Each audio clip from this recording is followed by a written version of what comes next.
G'day, here's a couple of pieces of Boulder Opal from central Queensland, rules in millimetres, material's been wetted, the white is a reflection off the light.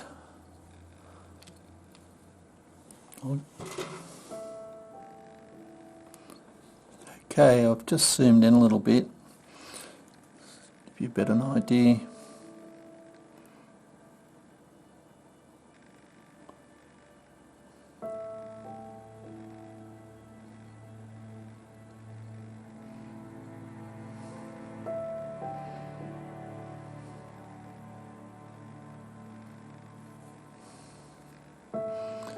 First piece, basically you could cut it off here and there, get a pendant out of it if you wanted to, or use it as a little base for a gem tree, something like that, for a sculpture.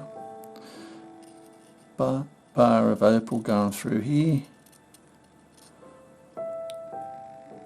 This might go into something, but I'm not guaranteeing. Quite often you get gem opal with this brown